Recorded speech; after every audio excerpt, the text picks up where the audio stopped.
অগ্নিশর্মা আমেরিকার প্রেসিডেন্ট।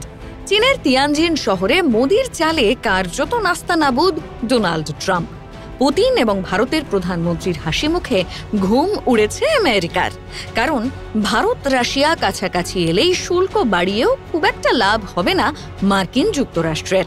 অনেকেই বলছেন ঠিক এই কারণেই বাজারে প্রচার ধরে রাখতে ট্রুথ সোশ্যালে ট্রাম্প বলছেন, খুব কম মানুষই বুঝতে পারেন আমরা ভারতের সঙ্গে খুব কম ব্যবসা করি, কিন্তু ভারত আমাদের সঙ্গে প্রচুর ব্যবসা করে, কারণ তারা আমাদের থেকে চড়া শুল্ক নেয়।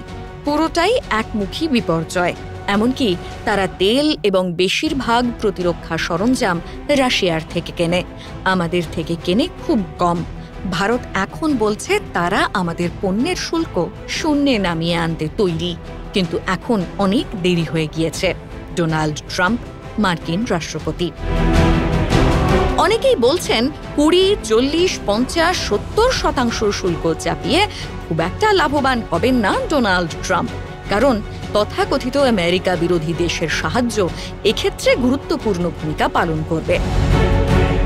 কূটনৈতিক বিশেষজ্ঞদের একটা বড় অংশের দাবি, ডোনাল্ড ট্রাম্প নিজের ক্ষমতা জাহির করার জন্য বরাবর খবরে থাকার চেষ্টা করেন, কিন্তু চীনে অনুষ্ঠিত এসসিও সম্মেলনে ভারত, রাশিয়া এবং চীনের মধ্যে সাক্ষাৎ পর্ব চাপ বাড়িয়েছে ডোনাল্ড ট্রাম্পের।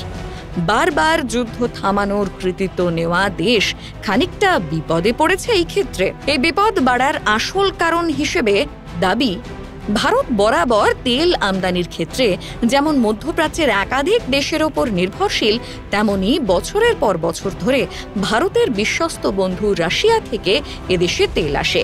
আর এই কারণেই আমেরিকার সঙ্গে ভারতের বাণিজ্য কঠিন হলেও রাশিয়া সেই ঘাটতি বেশ খানিকটা পূরণ করে দেবে বলেই অনুমান। আর এখানেই শুরু সমস্যার। এখন দেখার আমেরিকার এই চিন্তা আদৌ কমে কিনা, নাকি রাশিয়াকে ভুলে মোদির নজর ফের গিয়ে পৌঁছয় খবরে থাকা ট্রাম্পের দিকেই। ব্যুরো রিপোর্ট, সংবাদ প্রতিদিন.in।